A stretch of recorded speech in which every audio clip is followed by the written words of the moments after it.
북한 김영철 부위원장이 트럼프 대통령을 만났죠. 네. 그리고 북한이 군서열 1, 2, 3일을 또 모두 교체했습니다. 어떤 의미가 있는지 종합적으로 남북미 관계 짚어보겠습니다. 이 분야 국내 최고의 전문가 정세현 전 장관 전화 연결되어 있습니다. 안녕하십니까, 장관님. 예, 안녕하세요. 지난 월요일 딱 일주일 전에 예상을 하셨는데 이제 김영철 부위원장이 중국 거쳐서 미국 갈 수 있다. 근데 그대로 됐어요. 이거 어떻게 맞추셨습니까? 어쩌다 그렇게 된 거예요. 아니, 어쩌다가를 너무 많이 맞추세요. 아니, 근데 정상회담을 하려면 네. 트럼프가 한번 깰 것처럼 했기 때문에 그걸 다시 이어놓으려면 판문점과 싱가포르에서 실무회담을 한 그 결과를 가지고 직접 트럼프 대통령과 좀 만나가지고 폼페오를 만나든지 그리고 간 김에 친서도 가지고 가야 된다고 생각을 해서 얘기했죠. 경로야 뭐 어차피 중국을 거쳐서 가야 되는 거고 직항으로 못 가니까 그것뿐이에요. 그것뿐이라고 말씀하시는데 그 전에 그런 이야기를 한 전문가가 아무도 없기 때문에 그것뿐이라고 이제 말씀하시지만 그걸 예상하고 읽어낸 분이 이제 정세현 전 장관밖에 없어서 지금 요즘은 한반도 문제의 현자, 한반도의 현자로 등극하셨습니다. 그런 말씀 들을만 하신 게 최근에 이 남북 북미 관계 관련해서 이야기하신 것 중에 그대로 되지 않은 게 하나도 없어요. 그러지 마요. 그러지 마. 이제 틀리길 바라며 질문 드립니다. 네. 한두 개는 틀리셔야 되는데 많은 사람들이 궁금해하는 게 문재인 대통령이 과연 싱가포르로 가느냐, 남북미 종전선언을 하느냐. 근데 이 관련해서도 사실은 진작에 거의 한 달 전에 갈 가능성이 높다고 하셨었어요. 지금은 어떻게 보십니까? 근데 그때는 뭐 중국도 가는 걸로 생각을 하고 그렇게 되면은 사자가 종전선언 할 수 있지 않겠는가 싱가포르에서 생각을 했었죠. 그러니까 북미 정상 먼저 끝나고 그리고 다음 날쯤 시진핑 주석과 문재인 대통령이 같이 만나가지고 넷이서 종전선언 할 수 있지 않느냐는 생각을 했었는데 미국이 자꾸 북한을 빼는 쪽으로 중국을 빼는 쪽으로 지금 입장을 정리해 가고 있고 그런 것 같죠. 거기에 반해서 중국은 뭐 공식적으로는 지금 아직 입장을 안 내놨지만 환구시보라고는 정부 입장 대변지를 통해서 우리 빠지면 안 된다는 얘기를 했단 말이에요. 네네. 그래서 지금 문제가 생겼습니다. 문제가 생겨서 문재인 대통령이 가는 문제는 중국이 빠져주기로 결심을 해야 되는 건데 그걸 아마 지금 누구죠? 김영철 부위원장이 지금 베이징에 들어갔으니까 오늘 아마 빨리 가더라도 오늘 오후에는 갈 거예요. 비행기가 평양에서 떠나가지고 베이징 왔다 이제 돌아가는 식으로 돼 있기 때문에 오후 뭐 한 2시나 돌아가나 모르겠어요. 근데 그 사이에 어저께 밤부터 오늘 오전 사이에 중국 지도 보고 그 문제를 얘기를 해서 거기서 결론이 나면 좋다. 이번엔 우리가 빠진다. 그러나 평화협정 반드시 들어가야 된다. 그 조건으로 그럼 당신네 셋이 해봐. 이렇게 돼야만 문재인 대통령이 갈 수 있겠죠. 13일 오전쯤 가든지 11일 밤에 들어가든지 해서 종전선언에 참여할 수 있으라고 봅니다. 그러니까 그런 가능성은 있지만 그러자면 중국의 양해가 있어야 되는데 그게 아마도 김영철 부위원장이 트럼프 만난 이후에 중국에 잠시 머무는 동안 그런 얘기를 하고 그게 만약에 양해가 되면 그렇게 이루어질 것이다. 이렇게 보시는 거군요. 그런 것 같아요. 그런 것 같아요. 트럼프 대통령이 이제 아마도 중국이 자꾸 끼는 게 부담스럽고 주인공이 본인이어야 되는데 흩어지니까 관심이. 그래서 그런 것도 같은데 정확한 이유는 뭐 본인만 알겠죠, 트럼프 대통령. 근데 이제 그게 이게 트럼프 대통령이 자꾸 중국을 빼려고 그러는 게 이게 좀 북미 관계가 비핵화를 비핵화와 북미 수교까지 가게 되면은 동북아 국제 질서가 엄청나게 변하게 됩니다. 예. 그 과정에서 처음부터 미국이 주도하다가 나중에 북한을 끼워주는 거하고 국제 질서 재편 과정에서 예. 처음부터 중국이 끼어드는 거하고는 얘가 다르죠. 그래서 주도권 문제죠. 주도권 문제. 국제 질서 재편이 이제 일어나게 되어 있는데 예. 거기서 미국이 처음부터 판을 짜놓고 중간쯤 중국을 집어넣는 거하고 처음부터 같이 하는 거하고는 발언권 면에서 다르기 때문에 그걸 지금 그러니까 비핵화 이후에 동북아 국제 질서 관련해서 주도권 싸움이 시작이 된 거예요. 그러면은 중국도 더더욱이 빠질 수 없는 거 아닙니까? 어떻게 결말을 어떻게 예상하십니까? 그렇기 때문에 중국이 지금 처음부터 발을 들여놓으려고 그러는데 미국이 계속 그런 식으로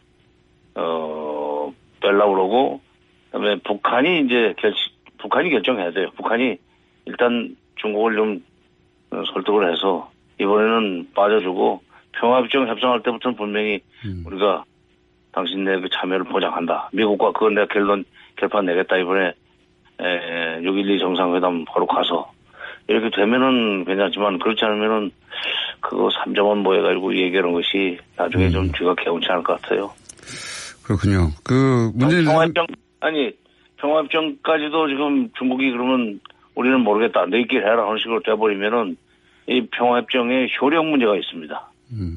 그렇군요. 그게 우리 정부 입장에서도 곤란한 문제군요. 그러니까 지금 장관님 보시기에는 북한이 중국 문제를 풀어야 된다고 보시는 거군요. 예. 그렇죠. 중국이 그 얘기 할 수 있는 그 정도 얘기는 할 수 있는 사이 아니에요. 우리는 아니고. 네. 그리고 장관님은 그렇게 중국한테 양해를 구해서 남북미 의 종전선언이 싱가포르에서 있어야 한다고 보시는 거죠? 그게 더 좋다 우리한테는. 예, 그렇게 해야 이 비핵화가 속도를 날 거예요. 왜냐하면 북한의 비핵화를 촉진시키는 일종의 기폭제로서 종전선언을 쓰려고 하는 것 같아요. 트럼프가. 그러니까 종전선언을 해주고 일종의 종전선언하고 나면 불가침 선언으로 넘어가는 미북 간의 불가침으로 넘어가는 그런 자연스러운 입구인 셈인데 그렇게 해서 북한의 비핵화 속도를 좀 높이고 초기 단계에서 비핵화에 좀 보암직한 어떤 비핵화 행동 이것을 끌어내려고 종전선언 카드를 꺼내던 것 같은데 거기에 지금 중국이 걸려 있어가지고 문제가 좀 있습니다. 그렇군요. 중국을 제외한 나머지 3국의 이해는 대략 일치하는 거죠, 그죠? 빨리 선언하기를 원하는 거죠? 그렇죠. 빨리 해야죠. 특히 우리로서는 북한의 비핵화가 빨리 시작이 돼야만 우리 국민들이 평화롭게 살 수 있다는 생각 때문에 그 판단 때문에 우리는 그쪽으로 가기를 바라는데 그 매듭은 북한이 좀 풀어줘야 됩니다. 알겠습니다. 그리고 북한이 풀어줘야 된다는 건 김정은 위원장이 이 남북미 정상회담을 중국을 빼고서라도 해야겠다는 결단이 있어야 되겠네요. 그런 판단이. 그죠? 바로 그거죠. 바로 그거죠. 네. 그건 어떻게 전망하십니까? 김정은 위원장이 그렇게 판단할 거라고 보십니까? 그렇게 판단되면 이제 문재인 대통령도 가는 거 아니겠습니까? 그렇죠. 네. 그러니까요. 전망을 해 주시죠. 이거 자꾸 이게 할 것 같아요. 할 것 같아요로 결론을 내고. 자, 근데 궁금한 것이요. 그렇게 그 친서도 갔고, 그리고 그 고위급, 그러니까 최고위급에서 폼페이오와 김영철 부위원장도 만나서 이틀이나 만나서 얘기를 나눴고, 근데 판문점에 있는 고위급 회담은 지금도 별 이견이 없다면서 짧게 끝나는데, 왜 계속 하는 거죠? 바로 지금, 그러니까, 비핵화의 시간표 짜느라고 그럴 겁니다. 시간표요? 예. 비핵화의 시간표는 또 미국이 북한한테 해주는 행동 또는 조치와도 좀 연결시켜야 돼요. 그러니까 미국 행동의 시간표, 북한 행동의 비핵화의 시간표.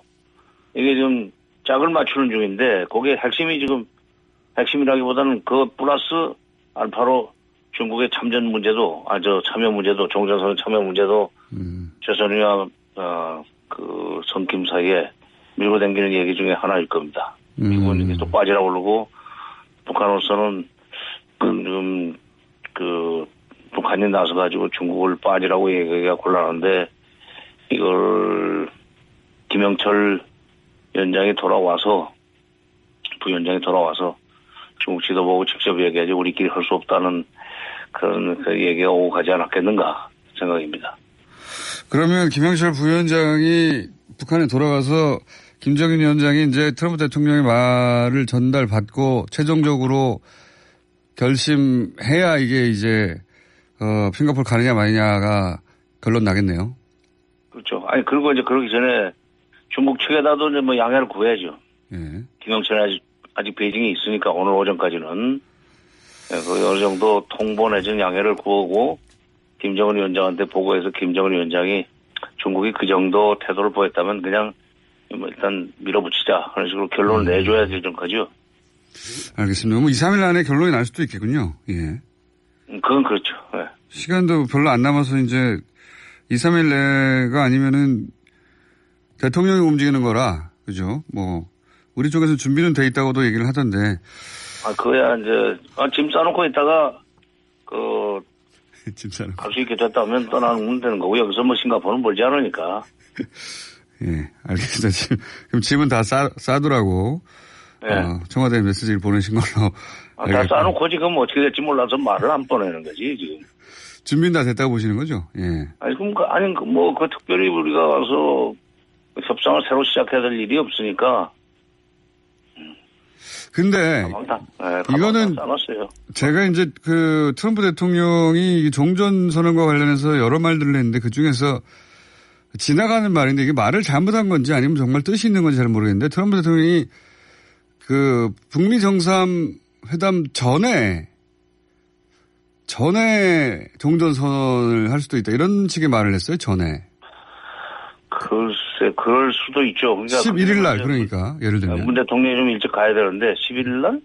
그러니까 전이라고 하면. 12일 날 오전에 오고, 뭐, 북미 정상회담은 오후에 할 수도 있죠. 뭐, 북미 정상회담이 이번에 앞으로 2번, 3번 해야 될지도 모른다는 얘기를 했기 때문에 트럼프가. 예.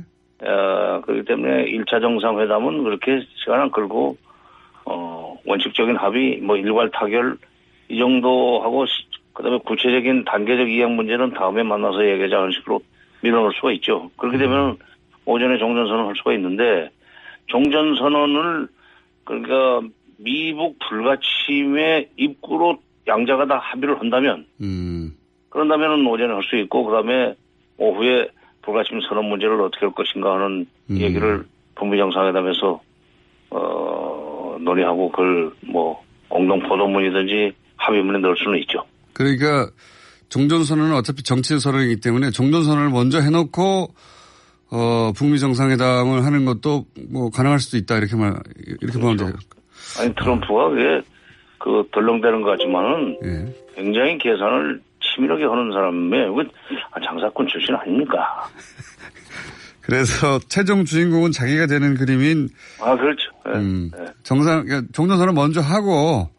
왜냐하면 종전선언을 나중에 하면 그게 마지막에 성과물인 것 같으니까 그럴 수도 있겠군요. 예. 이런 전망은 어떤 언론도 안 했습니다. 먼저 할 수도 있다는 이야기도.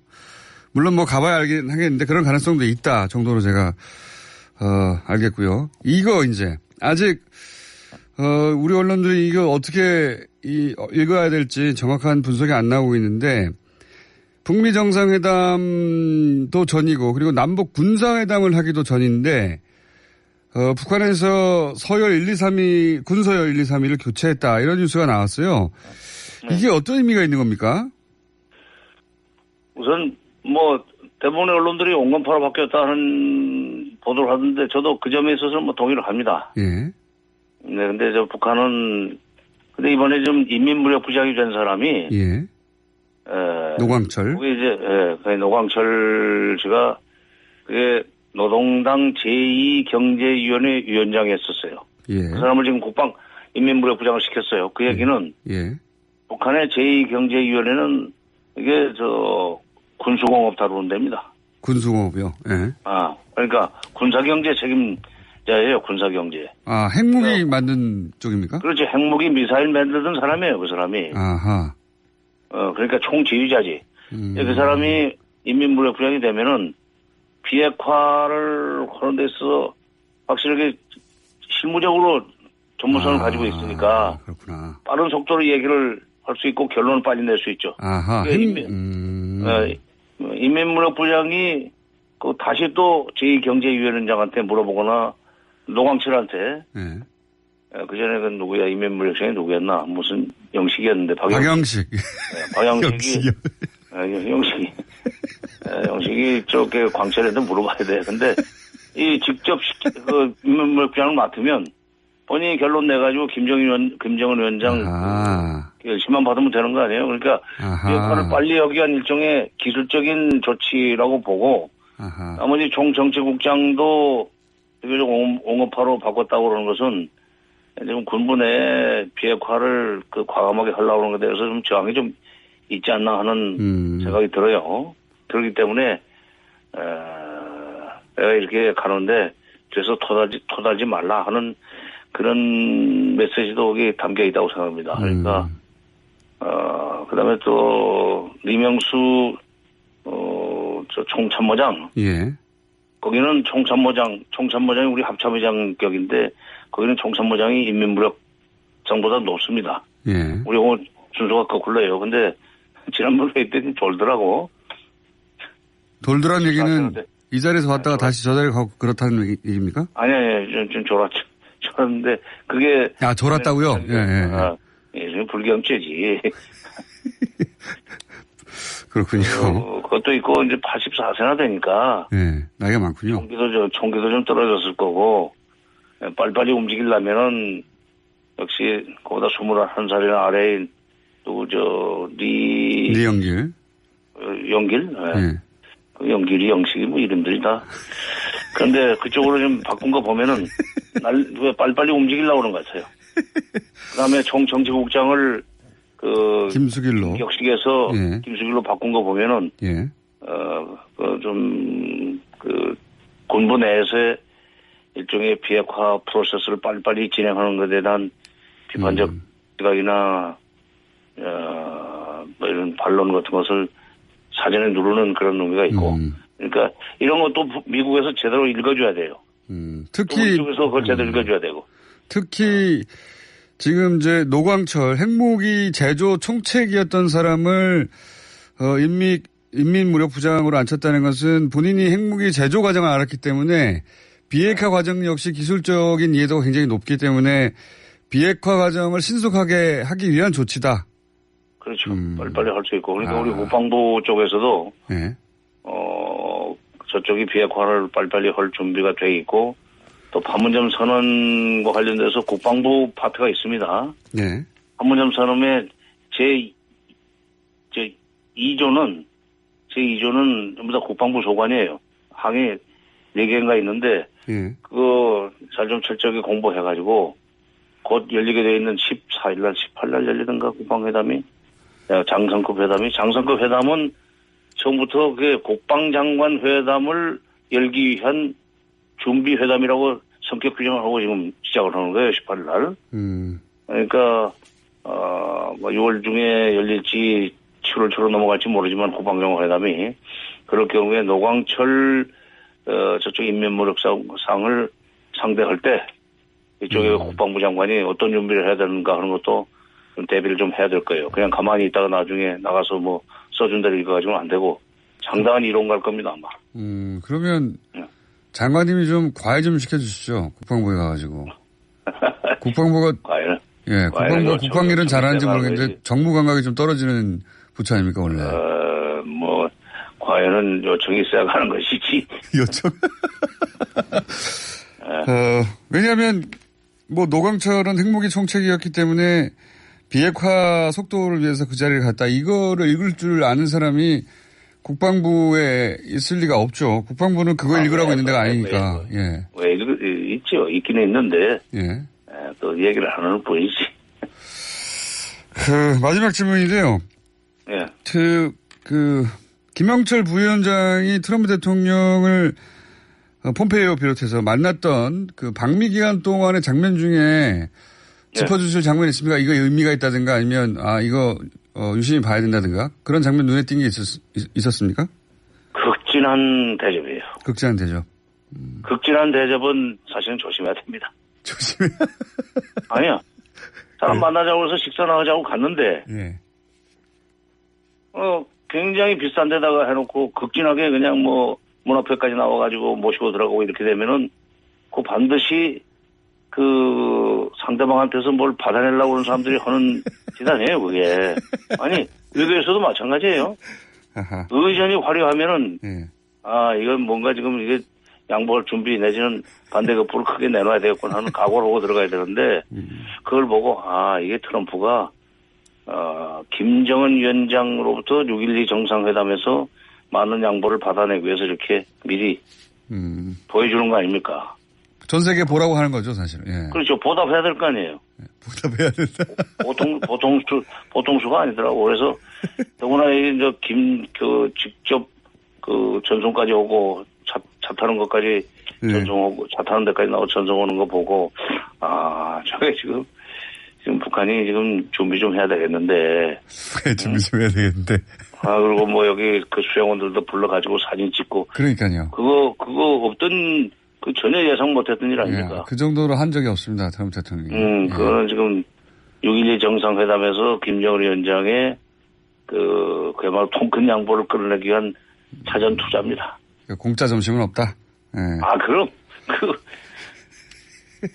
더구나 90분이나 지금 만났어요. 지난번에 클린턴 대통령이 2000년 10월 달에 조명록 차수를 만났을 때보다 지금 2배 이상 시간이 긴데 북한 내 서열로 보면은 조명록 차수와 김영철 부위원장은 차이가 크죠. 김영철로서는 그야말로 조명록 차수보다도 더 융숭한 대접을 받았기 때문에 현장에서도 뭐 여러 가지 트럼프에 보답을 했을 거고 말로 그다음에 그걸 정책으로 만들어 가지고 김정은 위원장한테 가서 보고를 하겠지만 김정은 위원장도 그 장면 보고 이거 빚을 졌구나 하는 생각을 할 거예요. 그렇군요. 그러니까 트럼프 대통령이 이제 국내 정치용으로도 그렇고 첫 번째 회담에서 큰 성과가 나와야 되는데 그게 이제 북한이 탐탁지 않아 할까봐 이런저런 환대를 하며 이 정도로 우리가 북한을 대접하고 생각하고 있으니 북한 쪽에서 양보 좀 해달라 그런 메시지라고. 형식에 있어서 극진한 대접을 하고 형식에서 양보를 하고 실질에 있어서 양보를 북한으로부터 받아내려고 하는 고도의 이 사업가기 때문에 사업수완이죠. 네, 그렇게 봤어요. 알겠습니다. 지금 김정은 위원장이 트럼프의 이런 제스처와 그리고 지금 양자 간의 합의가 그렇게 큰 문제 없이 이루어지고 있는 것 같은데 그러면 싱가포르 회담에서 결과로 나올 게 예상보다 큰 빅딜일 수도 있겠습니다. 그럴 수 있죠. 이제 그거는 김정은 위원장이 결심할 나름인데. 예. 그러나 이게 비핵화의 시간표까지 거기서 확정하고 오기는 쉽지 않을 것 같습니다. 왜냐하면 트럼프도 그걸 알기 때문에 한 번 만나서 안 되고 2번, 3번 만나야 될지 모르겠다는 얘기를 하고 있고. 또 트럼프로서는 지금 뉴스를 계속 만들어야 됩니다. 그 사람 국내 정치적으로. 그렇죠. 예, 2번, 3번 한 번쯤 올 것 같아요. 예. 뉴스를 계속 만들어야 되는 사람이기 때문에. 그래서 2번, 3번 얘기를 했을 것 같고, 김정은 위원장으로서도 지금 지금 금년도 정권 수립 기념일인 9.9절을 성대하게 좀 치르고 싶어 할 거란 말이죠. 예. 9월 9일 날. 예. 그래서 9월 9일 전에 정상회담 오자고 작년부터 이렇게, 미국한테, 금년 초, 미국한테 얘기를 건넸다는데, 9.9절 앞두고 기왕에 2번, 3번 할 바에는 9.9절 앞두고 한번 큰 거를 치고 싶어 할지도 모릅니다. 그런 점에서는 트럼프와 김정은의 계산이 그렇게 맞아가지고 2번째 정상회담은 그러면 9월 전에 이루어질 가능성이 있다. 예. 그래서 이번에 6.12 정상회담이 오히려 이렇게 기대했던 것만큼 큰 합의가 잘 안 되고 방향성 있는 합의만 하고 빅딜은 좀 이따 할지도 모른다 그런 생각이 듭니다. 알겠습니다. 오늘은 여기까지 듣고요. 오늘 나왔던 중요한 내용은 노광철 인민무력성 제1부상. 예. 아니 무력상. 무력상. 그렇게 읽는 겁니까? 인민무력상. 예. 예. 장관이에요. 예. 국방부 장관 우리. 그렇군요. 노광철 인민무력상은 핵무기 제조 총책이어서 비핵화 과정의 기술적인 문제를 다 알고 있어서 비핵화 속도전을 하기 위해서 그렇게 했던 것이고, 환대는 트럼프가 김정은 위원장의 양보를 좀 받으려고 하는 것이고, 그리고 싱가포르는 갈 것 같다. 중국의 양해를 받아서. 오늘 여기까지 하겠습니다. 무슨 특별한 사안 생기면 저희가 바로 전화드리겠습니다. 오늘 말씀 감사합니다. 예. 네, 지금까지 한반도 문제의 현자 정세현 전 장관이었습니다.